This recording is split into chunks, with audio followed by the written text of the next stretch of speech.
Shalom, shalom. Let's talk about the pros and cons of living in Mauritius. We need to get to the real deal stuff here. I've been living in Mauritius with my family for over a year. I'm a digital nomad, an entrepreneur, a wife, mom, all the things. And today I'm going to tell you the reality, the harsh reality that has set in as someone that has lived in Mauritius for over a year and traveled Africa since 2020. So you've seen the beautiful luxury villas, the beaches that do not even look real. You've been looking at all of the YouTube videos about Mauritius and it seems like a paradise, a dream island, almost like something that's not even real.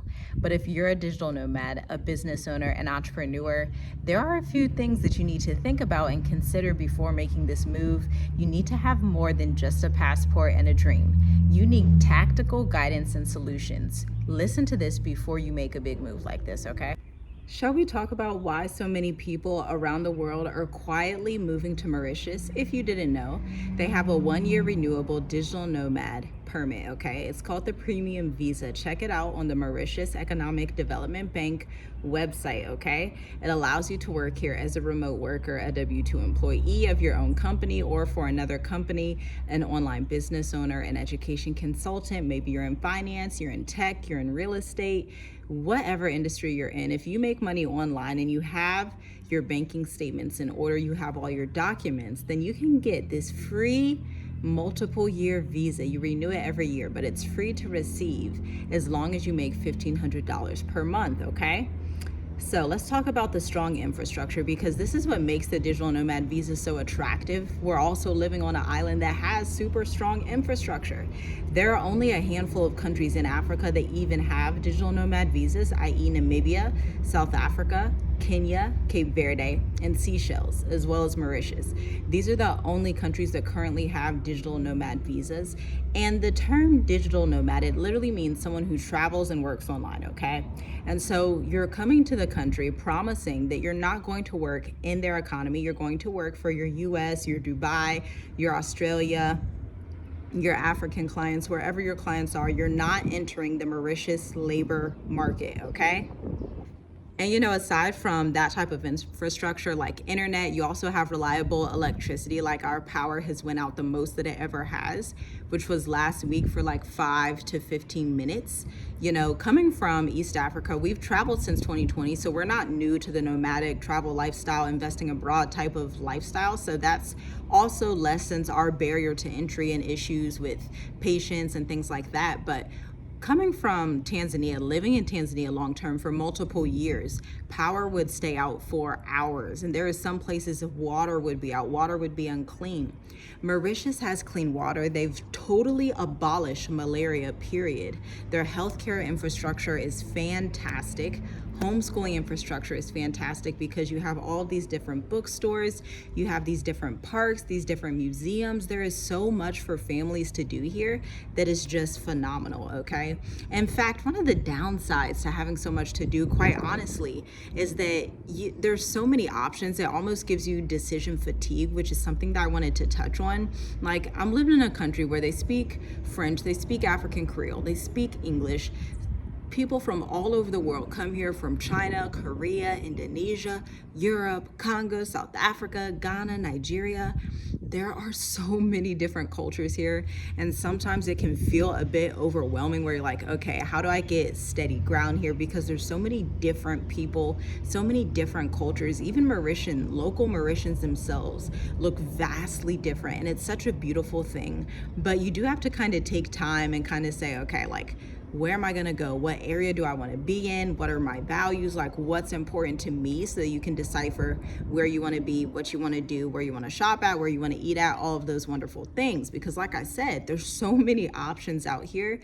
Like, this country has at least 20 plus malls. Coming from, again, East Africa, where certain countries in East Africa will have like a couple of malls, like 5 at the very most throughout the whole country. And when I say mall, I'm thinking like from America. Y'all know what malls I'm talking about. Like big, flashy, very like, I don't want to say upscale, but malls that are like, those certain malls, they're not like thrift stores or not like department stores, but like legitimate malls. Mauritius has so many malls. Like just when you go shopping, you're like, there's so much to do. There is so much to be spent. And so you do have to be strategic about, hey, am I going to go shopping every 5 seconds? It's similar even when we're talking about the beach life. You have Belle Mar in the east, which is a fabulous beach my family and I went to. It is so stunning, so gorgeous. When you go down there, they have like these colored walls. The African Creoles and the local Mauritians like colored the walls as you walk up to the beach, and then like you get this street food. It's just an entire vibe. And the downside to that we struggle with, honestly, is like I just want to be like at the beach all day. I'm like tempted, like let me go to the beach.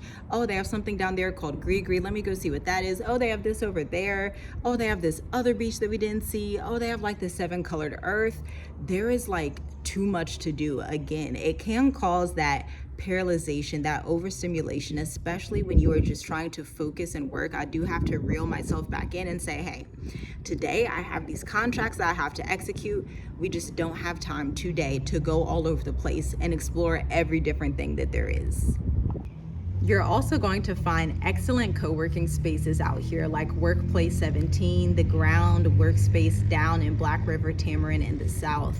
All of these workspaces, they're modern, they're clean, they're aesthetically pleasing. They fit the digital nomad entrepreneur life, okay? They kind of fit the aesthetic. Everything goes hand in hand. There's even like this, I don't know if you would call this co-working, but maybe you would consider it co-working, but they let you purchase this office space at this place called Escale de Nord that's up here in the north, and you can like rent out your office space, have that as your business space, your conference space, similar to like an event studio. I used to work with event studios in Columbus, Ohio sometimes, and so it's kind of like that. They'll rent it out, but it's mostly for business rentals, not as much like party or wedding venue rentals. It's like a business rental space, which is awesome. You know, you can go inside most malls, most restaurants, and you're gonna have internet, especially if you're in the north or the west. That's the caveat.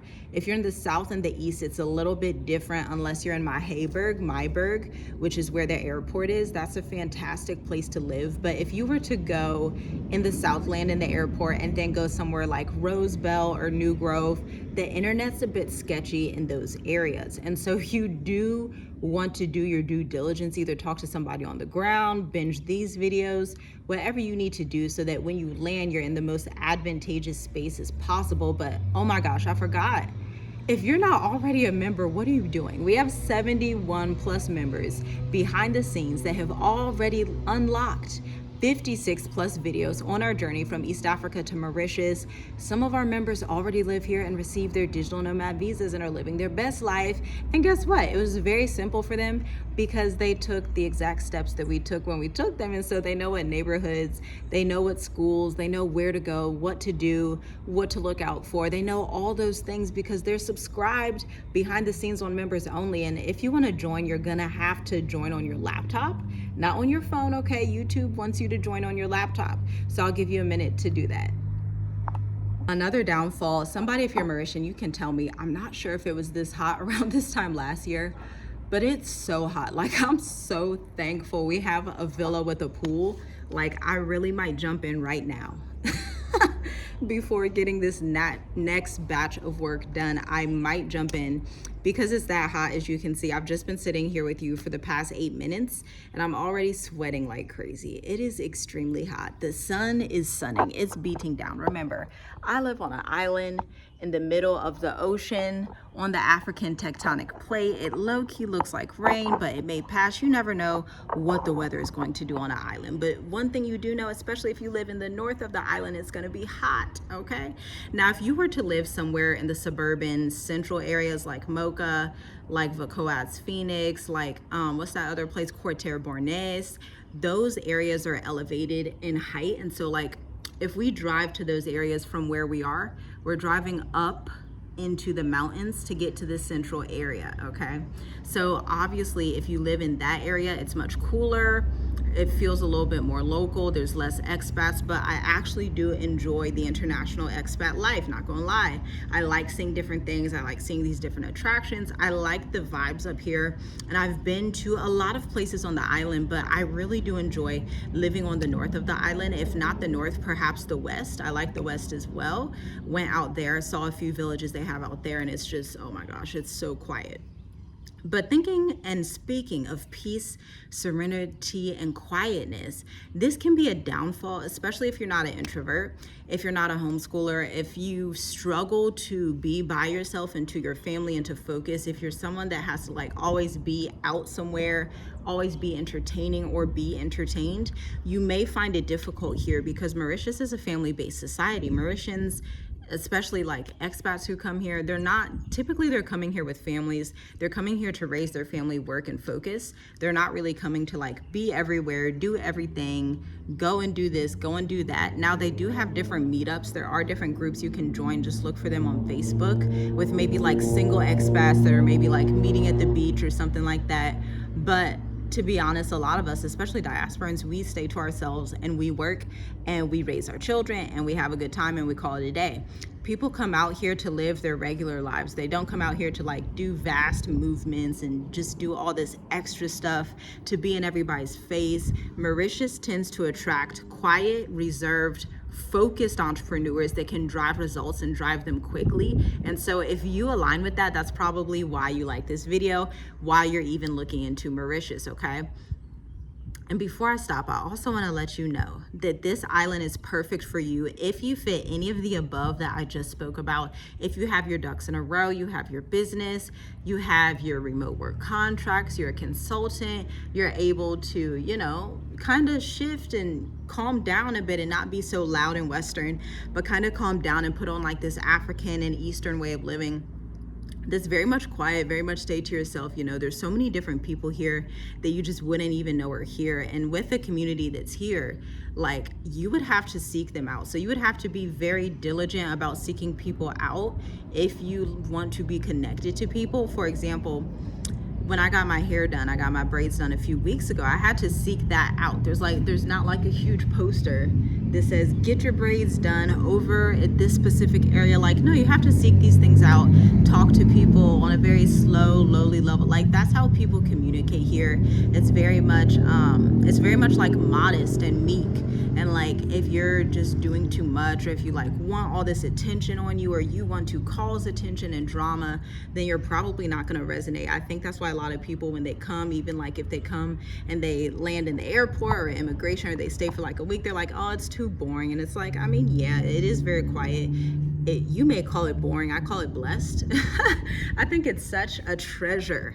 It's such a blessing to be in a society that's so quiet and chill. Like if we just sit right now, you're gonna hear how quiet it is. Like let's just sit for a moment together so that you can experience what I experience out here on the island, overlooking the mountains. Like I'm telling you, I will come out here and do this most days of the week, multiple times per day. Sometimes once in the morning, sometimes it's the morning and the afternoon. Sometimes it's morning, afternoon, and night that I'm just sitting up here in the silence. It's literally so quiet. Like you will walk through some of these neighborhoods and it's just peace and quiet, tranquility.